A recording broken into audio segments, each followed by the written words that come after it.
era un día más en Jerusalén alrededor del año 605 a.C.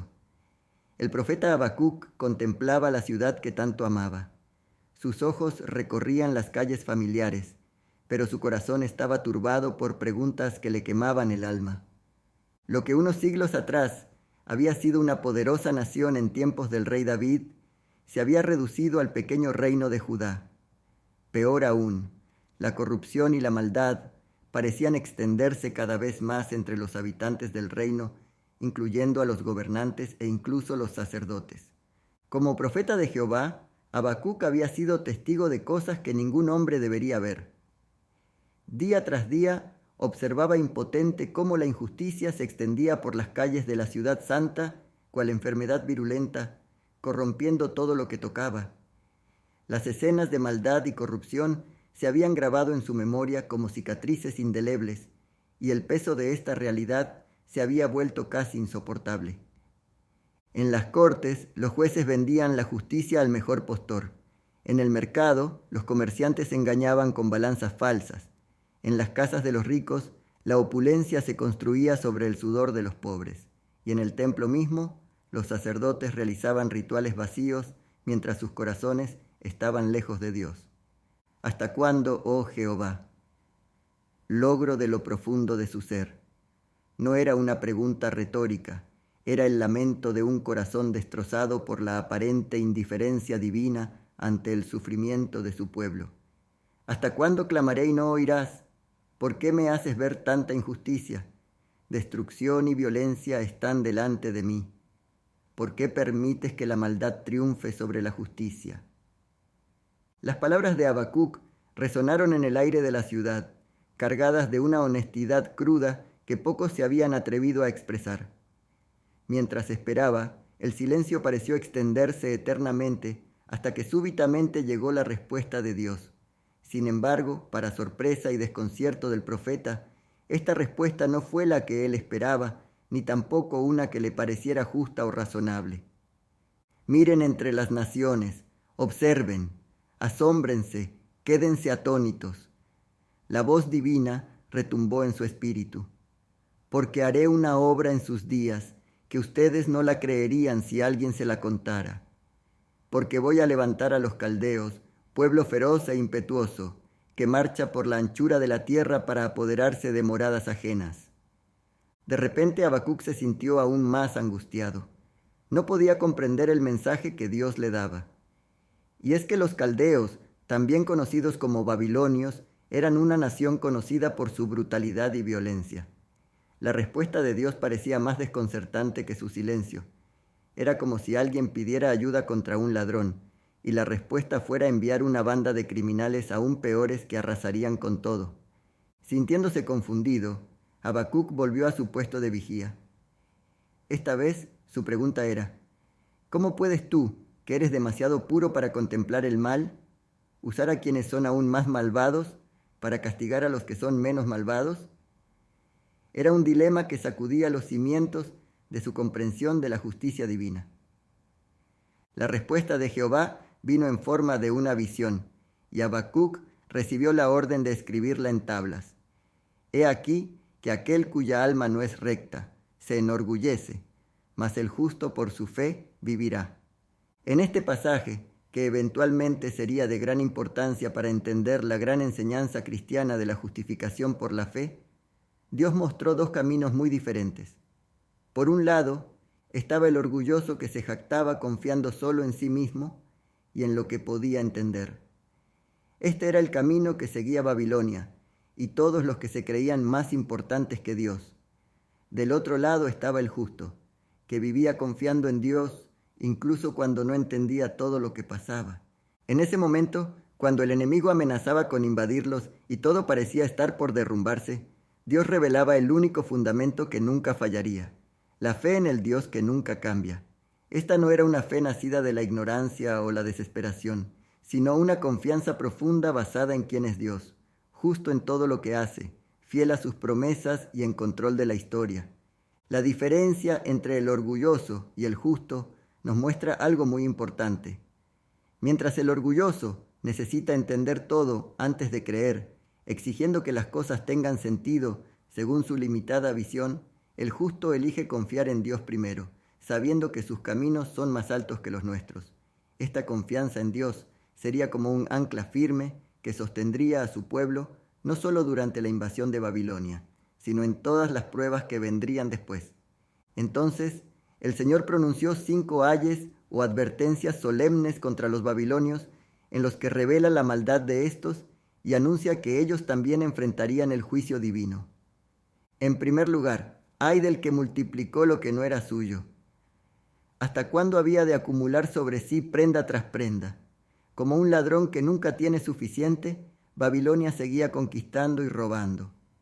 ¿Hasta cuándo seguirás amontonando lo que no es tuyo?, preguntó Dios, y luego señaló su castigo.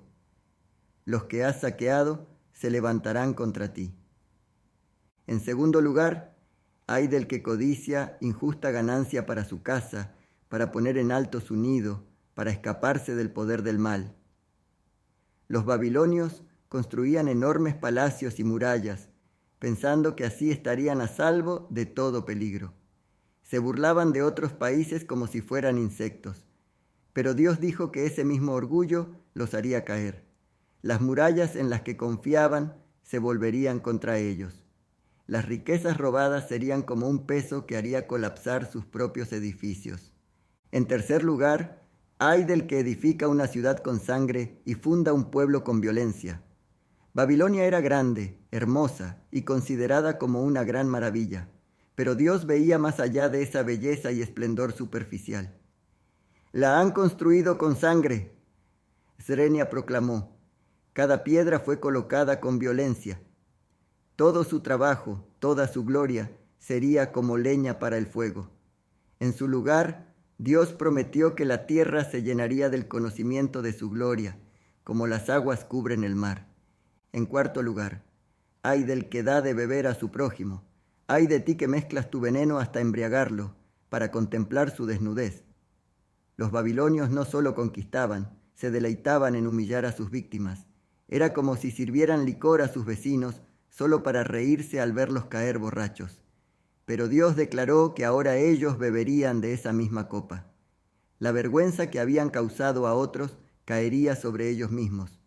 La violencia que habían desatado, la destrucción que habían causado, todo volvería para atormentarlos. El último ay expuso la insignificancia de los ídolos en los que confiaban. Ay del que dice al madero, despierta, o a la piedra muda, levántate. Construían estatuas de madera y piedra, y luego se arrodillaban ante ellas pidiéndoles ayuda. Dios señaló lo ridículo de esto. ¿Cómo puede ayudarte algo que tú mismo hiciste y que ni siquiera puede respirar? Estas advertencias eran un recordatorio poderoso. Aunque Dios pareciera lento en actuar, su justicia llegaría tan segura como el amanecer. Los babilonios serían su instrumento para traer juicio contra la maldad del reino de Judá, pero llegaría el momento en que ellos también caerían ante el juicio divino. La justicia de Dios puede parecer lenta, pero es inexorable. Como una marea que sube gradualmente pero que nadie puede detener, el juicio divino alcanzará a todos los que practican la maldad. Mientras estas verdades penetraban en su corazón, algo extraordinario comenzó a suceder en el espíritu de Habacuc. Sus preguntas no habían recibido las respuestas que esperaba, pero había encontrado algo más profundo, una visión de la soberanía y la santidad de Dios que trascendía las circunstancias inmediatas. La transformación alcanzó su clímax en el tercer y último capítulo del libro con una oración que era también un canto de triunfo. Dios vendrá de Temán, y el santo desde el monte de Parán. Su gloria cubrió los cielos, y la tierra se llenó de su alabanza. Habacuc recordó las grandes obras de Dios en el pasado, y vio más allá de la crisis presente hacia una verdad eterna. El Señor seguía siendo el mismo Dios que había partido el mar rojo y hecho temblar los montes.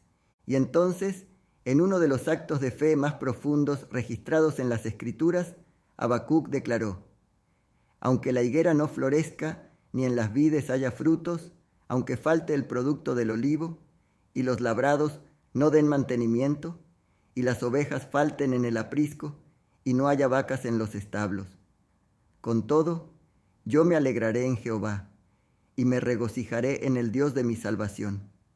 El sol se había puesto sobre Jerusalén, pero una nueva luz brillaba en el corazón del profeta. Sus circunstancias no habían cambiado. El juicio todavía vendría, el sufrimiento era inevitable. Pero Habacuc había cambiado. Había aprendido que la fe no consiste en tener todas las respuestas, sino en conocer a aquel que sostiene todas las cosas en sus manos y dirige el destino de las naciones. En su puesto de vigía, mientras las primeras estrellas aparecían en el cielo nocturno, Habacuc comprendió que había completado un viaje que muchos emprenderían después de él, el camino desde la duda honesta hasta la fe inquebrantable. Su historia quedaría como un faro para todos aquellos que en tiempos de oscuridad y confusión se atreven a preguntarle a Dios y descubren que Él es suficientemente grande para manejar nuestras dudas más profundas. Y así, el libro que comenzó con un lamento termina con un canto de victoria, no porque las circunstancias hubiesen mejorado, sino porque Habacuc había encontrado una alegría que trascendía las circunstancias. En las palabras del profeta transformado resonaría un mensaje eterno, que en nuestros momentos más oscuros, cuando todas las certezas terrenales se desmoronan, todavía podemos regocijarnos en el Dios de nuestra salvación. ¿Te gustaría explorar más historias bíblicas que desafían nuestra fe y transforman nuestra comprensión de Dios? Si es así, te invitamos a suscribirte a este canal Guía de la Biblia. Cada semana compartimos nuevas historias que te ayudarán a entender mejor la palabra de Dios. Si este video te gustó o te fue de ayuda, no olvides darle like y compartirlo con alguien que necesite escuchar este mensaje. Que Dios te bendiga.